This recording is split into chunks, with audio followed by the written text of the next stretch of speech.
Right now, something is pushing through the crack in your driveway. You have walked past it 100 times. You have probably sprayed it, pulled it, cursed it. But here is what nobody told you.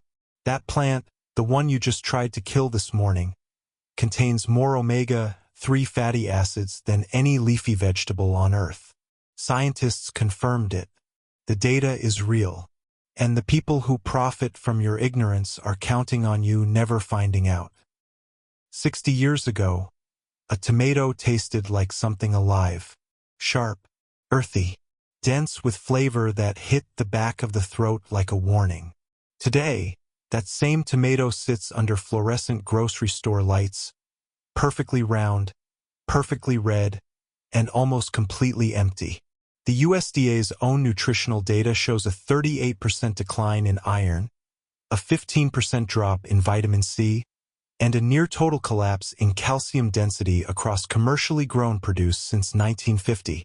The food did not change by accident. Hi viewers.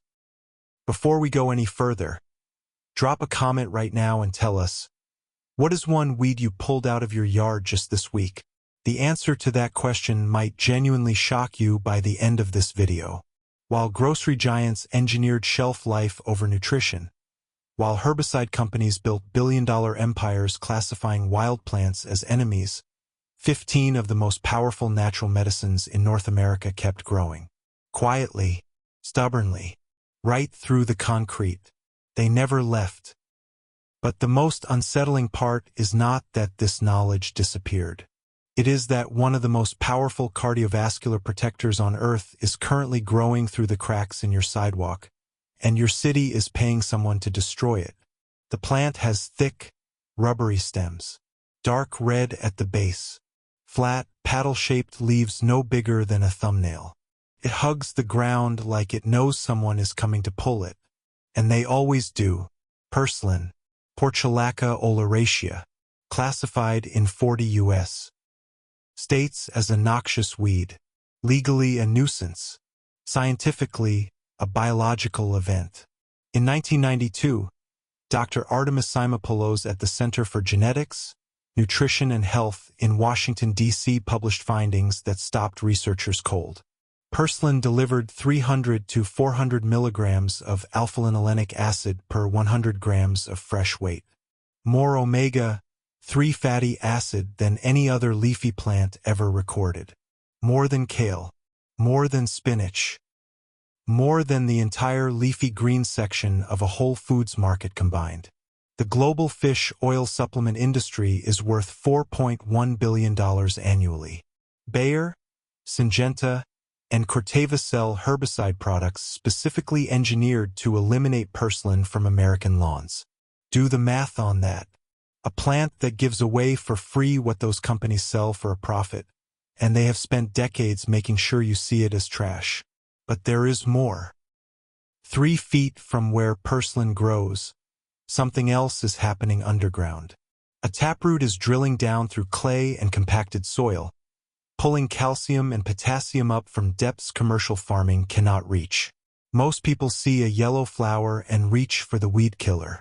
What they are actually looking at is a calcium delivery system that no pharmaceutical company has figured out how to replicate. Dandelion, Taraxacum officinale, the most poisoned plant in American suburban history. For women over 65, dandelion leaves carry vitamin K1 concentrations that rival prescription bone density supplements. A 2016 study published in the Journal of Ethnopharmacology confirmed dandelion's measurable impact on calcium absorption and bone matrix preservation. Before the 20th century, dandelion seeds were deliberately packed aboard the Mayflower. Not as a mistake, as medicine. Today, Americans spend $9 billion per year on lawn care chemicals. A significant share of that goes specifically toward eliminating the 2 plants that just might be keeping their bones from fracturing. That is not irony. That is a business model. Every emerald green, chemically treated lawn in America represents what happens when a corporation successfully redefines the word healthy. They made clean mean empty. They sold the idea that a perfect yard should contain nothing that feeds you. And millions of people bought it, sprayed it, and called it winning. But the next plants did not accept that verdict. They fought back, physically, painfully. And what they were hiding inside that pain is the part the pharmaceutical industry genuinely cannot afford for you to discover. It lines the fence at the back of the yard. Ordinary looking, almost invisible in the late afternoon light. Then someone brushes against it. The burning starts within seconds. A sharp, electric sting radiates up the forearm. White welts rise on the skin. The instinct is immediate and total. Get away from it, cut it down, pour something on it to make sure it never comes back. That reaction is exactly what the plant is counting on. Because the people who never came back are the ones who never found out what it was actually carrying. Stinging nettle, Urtica dioica. The burning mechanism is a delivery system of formic acid and histamine through microscopic silica needles in the leaf hairs. It is aggressive by design. But harvest the leaves carefully with gloves. Submerge them in boiling water for 3 minutes, and the sting neutralizes completely. What remains is a broth that a 2010 clinical trial, published in Phytotherapy Research, confirmed reduces markers of joint inflammation in osteoarthritis patients, with results comparable to NSAIDs, without the gastrointestinal damage. The plant that causes temporary pain holds the compound that dissolves chronic pain. That contradiction is not accidental. Nature does not waste a defense mechanism without loading the interior with something worth defending. Then there is the other defender, quieter, more deceptive in its ordinariness. Burdock, Archeum lapa. Most people know it only as the plant whose burrs attach to dogs and shoelaces and children's sweaters after a walk through tall grass. The burr is the distraction. The root is the event. Burdock root runs deep, sometimes 2 feet into the earth, and traditional herbalists across Japan, China, and 19th century America used it as one of the most reliable liver detoxifiers and blood purifiers available outside a pharmacy. A 2011 study in the International Journal of Molecular Sciences confirmed burdock roots' measurable reduction of oxidative stress markers in liver tissue.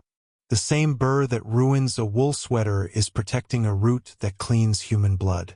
The system told people to eradicate both plants on site. But not all power announces itself with a sting. Some of it sits quietly in a pink flower that children pick for its sweetness, completely unaware of what it is actually doing to the body. A child pulls it from the grass and holds it up to the light. Pink petals, thin green stem, sweet, almost imperceptibly sweet, if the base is touched to the tongue. She has no idea she is holding a hormone-balancing compound that pharmaceutical companies spent decades trying to synthesize in a laboratory. Red clover, Trifolium pratense. Growing in lawns, roadsides, and fields across all 48 contiguous states. Legally mowed, routinely poisoned, universally dismissed. But packed with isoflavones, natural phytoestrogens that the body processes to modulate estrogen activity without synthetic intervention. A 2007 meta-analysis in the journal Maturitas reviewed 17 clinical trials and confirmed that red clover isoflavone supplementation measurably reduced hot flash frequency in postmenopausal women. The same compound reduced cardiovascular risk markers. The same blossom children pick for fun is what researchers found themselves attempting to replicate inside clinical trials. At enormous cost, you cannot patent a field clover. That is the problem. Then look closer to the ground.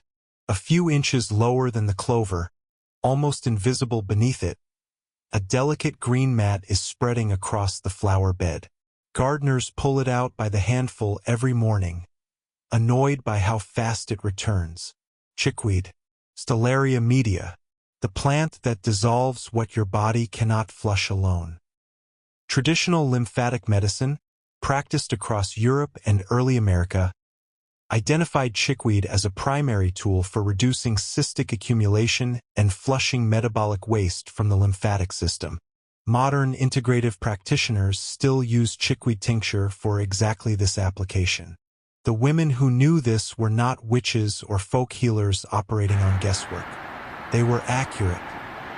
Generations of accuracy handed down quietly until the pharmaceutical industry made medicine a word that could only live inside a patent. A grandmother's hands knew something a laboratory is still trying to prove. But neither of these plants is the one that Native Americans named after the very people who came to destroy it. That plant heals differently, faster, and it is growing right now in the gap between your fence post and the sidewalk. Press your finger into the leaf. It is thick, slightly ribbed, unremarkable in every visual sense. Now chew it. Within seconds, a compound called allantoin releases directly into the tissue. Allantoin is a biochemical accelerant for cellular regeneration. It increases the rate at which damaged skin cells divide and repair. Physicians use synthesized allantoin in wound care products, burn treatment creams, and post-surgical topicals. The synthesized version costs money. The original version is growing through the gap in your fence right now. Broadleaf plantain, Plantago major. When European settlers arrived in North America and began clearing land and building roads, this plant followed their footprints across the continent. It spread along every trail they cut, every settlement they built. It appeared in every disturbed soil they left behind. The Iroquois, the Ojibwe, and multiple other nations noticed this pattern and named it white man's footprint. Not as a compliment, but as an observation. The plant tracked colonization like a shadow. The people who named it were also the people who knew exactly what it did. Field accounts from 19th century frontier medicine document plantain leaf being chewed and applied to infected cuts, insect stings, and inflamed wounds on the same day, with measurable reduction in swelling within hours. Not days, hours. A 2018 review in Evidence-Based Complementary and Alternative Medicine confirmed plantain leaf's anti-inflammatory and antimicrobial properties, consistent with centuries of observed application. The chemical industry is not frightened of a plant that heals a cut. They are frightened of something far more dangerous to their business model. They are frightened of a plant they cannot kill. The farmer sprayed it on a Tuesday. By Friday it was back. He sprayed again. Higher concentration. The label on the bottle said it would eliminate broadleaf plants within 72 hours. The plant did not read the label. Came back thicker, darker green, more aggressive than before. The farmer stood at the edge of his field, chemical sprayer in hand, staring at something that had just biologically outsmarted a product engineered by one of the largest chemical corporations on Earth. That plant was amaranth. And what it did to Roundup changed agricultural science forever. Amaranth, amaranthus, ancient grain, complete protein source, and the first plant in North American agricultural history to develop a confirmed genetic resistance to glyphosate, the active ingredient in Roundup, the best-selling herbicide in human history. A 2006 report in the journal Weed Science documented amaranth populations in multiple U.S. states demonstrating full resistance. Bayer's own researchers confirmed it. The plant rewrote its own biology to survive a chemical specifically engineered to kill it. But here is what the agricultural reports left out. Amaranth was not always a villain. The Aztec civilization built festivals around it. Warriors consumed it before battle for sustained energy. It delivers a complete amino acid profile, all 9 essential amino acids the human body cannot produce independently, with more protein per gram than commercial wheat. The same plant that Monsanto classified as a superweed fed an empire for centuries. The global herbicide market reached $40 billion in 2024. Amaranth is one of its primary targets. You do the math. Then look at what grows beside it in the same neglected soil. Dusty. Gray-green, almost ugly in its plainness. Lamb's quarters. Chenopodium album. It grows in the poorest dirt imaginable. Compacted gravel shoulders. Abandoned lots. Drought-cracked ground where nothing commercial survives. And inside those unimpressive leaves sits more iron, more protein, and more vitamin B2 than an equivalent serving of commercial spinach. A 2019 nutritional analysis published in Foods confirmed lamb's quarters' mineral density surpasses most marketed leafy greens sold in American grocery stores today. The plants that survive the worst conditions carry the most concentrated nutrition. That is not coincidence. That is biology protecting itself. Two plants, both condemned. Both carrying nutrients that billion-dollar supplement companies are currently selling back to the public in capsule form at $40 a bottle. But the next plant did not just survive the chemical war. It triggered a public movement specifically organized to destroy it, and the people leading that movement had no idea they were pulling up a culinary masterpiece. On a Saturday morning in April, volunteers gather at a forest preserve in Illinois. They wear gloves. They carry garbage bags. A coordinator hands out instruction sheets with photographs. The mission is clear: find it, pull it, bag it, remove every root. They are organized. They are committed. They are destroying one of the most vitamin C-rich, cholesterol-lowering plants in the continental United States. Garlic mustard, Alliaria petiolata, listed as a noxious invasive species across 27 U.S. states. The target of coordinated removal events organized by conservation groups, municipal governments, and state forestry departments every single spring. Millions of volunteer hours, significant public funding, all directed at eliminating a plant that smells like garlic at the root, tastes like mustard at the leaf, and carries measurable concentrations of compounds that clinical research links to reduced LDL cholesterol levels. A 2003 study in the Journal of Chemical Ecology confirmed garlic mustard's glucosinolate content, the same class of compounds found in broccoli and Brussels sprouts that researchers associate with cancer-protective biological activity. Gourmet foragers in New York, Chicago, and Portland know this. They slip into the same forest preserves after the volunteer pulling events and harvest what was left behind. Chefs at farm-to-table restaurants have served garlic mustard pesto, garlic mustard chimichurri, and raw garlic mustard salads to customers paying $40 a plate for what the city spent money trying to eradicate that same morning. You cannot patent what pushes up through forest soil every spring without asking permission. That truth terrifies the right people.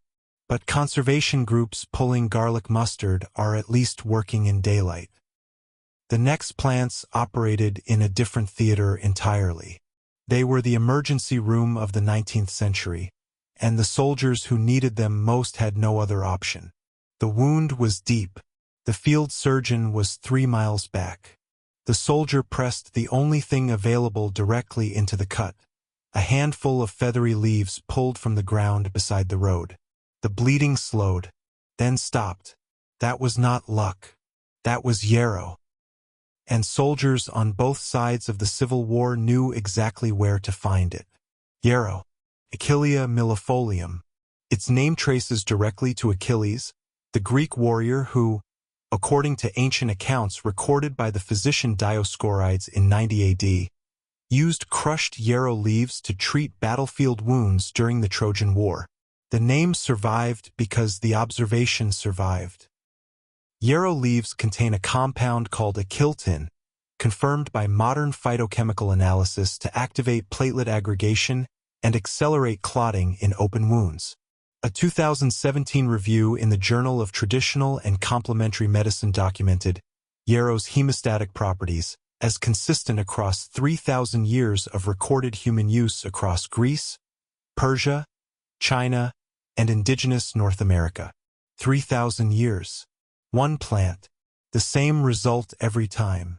It grows in gravel, in road shoulders, in the dry, neglected strip between your fence and the sidewalk.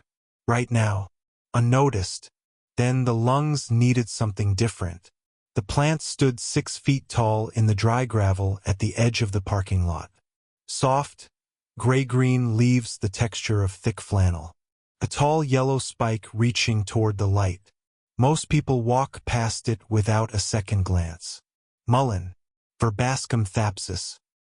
For centuries before pharmaceutical bronchodilators existed, Appalachian folk healers, European herbalists, and Native American medicine practitioners used mullein leaf tea to open airways, reduce chest inflammation, and clear deep respiratory congestion.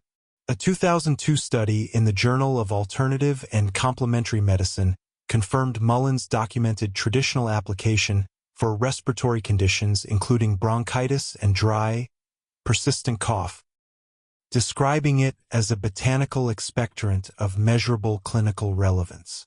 During the tuberculosis epidemics of the 19th century, when hospital wards overwhelmed every major American city, mullein tea was one of the primary respiratory interventions available to families who could not afford physician care. It worked often enough that the knowledge passed from mother to daughter for 4 generations. Yarrow stopped the bleeding. Mullein cleared the lungs. But the body still carried something that neither plant could reach, waste building silently in the kidneys, in the urinary tract, in the lymphatic channels that most people never think about until something goes wrong. The next 2 plants were built specifically for that job, and one of them may have prevented more deaths at sea than any naval physician in the age of exploration. It is stuck to the dog again. Long, thin stems covered in tiny hooked bristles, clinging to fur, to socks, to the hem of a jacket. The instinct is immediate. Pull it off, throw it in the trash, keep walking. That reflex just discarded one of the most effective kidney tonics growing wild in North America. Cleavers, Galium aperine, the sticky weed, the one that hitchhikes on every living thing that walks through tall grass. What most people never discover is what happens when those stems are steeped in cold water overnight and consumed as a gentle morning tonic. Cleavers function as a natural diuretic and lymphatic stimulant, flushing the urinary tract, supporting kidney filtration, and encouraging the lymphatic system to move accumulated waste without the aggressive side effects of pharmaceutical diuretics. A 2012 review in the Asian Pacific Journal of Tropical Biomedicine documented cleaver's diuretic and detoxifying properties, noting its historical application across European and Native American herbal traditions as a primary urinary tract cleanser. Pharmaceutical diuretics carry documented risks: potassium depletion, blood pressure drops, dizziness, and dependency with extended use. Cleavers grow freely along every fence line and forest edge in the continental United States. They ask for nothing. They return every spring without being planted. Then look down at what grows beneath them. Tiny, 3-leafed, a yellow flower no larger than a shirt button. With sorrel, oxalis, it looks like a miniature clover. It tastes like a lemon dropped into the middle of a meadow. Sharp, bright, immediate. That flavor is vitamin C, concentrated in fresh wood sorrel leaves at levels that early European explorers recognized as life-saving long before nutritional science had a name for what they were consuming. During the age of long ocean voyages, scurvy killed more sailors than storms, combat, and shipwreck combined. Gums bled, teeth loosened. Men died from a deficiency so simple that the cure was growing on every coastline they passed. The explorers who survived longest were the ones who stopped the ship, walked the shore, and chewed the small, sour clover they found at the waterline. That small, sour clover was wood sorrel. A 2014 ethnobotanical study in the Journal of Ethnopharmacology confirmed oxalis species documented historical use for vitamin C supplementation across multiple indigenous cultures on 3 separate continents. 14 plants. 14 stories of suppression, survival, and nutritional power that no grocery store shelf has ever offered honestly. But none of them, not one, generated the kind of terror, the legal battles, the millions of dollars in chemical warfare, and the mainstream media hysteria that surrounds the final plant on this list. The last one breaks concrete. It destroys property values. Municipalities have tried burning it, poisoning it, and excavating it with heavy machinery. And researchers just discovered it may hold the answer to one of the fastest-growing neurological epidemics in modern American medicine. The foundation inspector points at the crack running 6 inches up the basement wall. It was not there last spring. Now it is. And the cause is visible through the window. Thick, hollow-stemmed stalks pushing through the soil 6 inches from the house. Their roots running 12 feet underground in every direction, exerting pressure that civil engineers measure in thousands of pounds per square inch. Japanese knotweed, Nutria japonica, the most hated plant in America, possibly the most hated plant in the Western world. The United Kingdom declared it a controlled substance under the Wildlife and Countryside Act. Mortgage lenders in the U.S.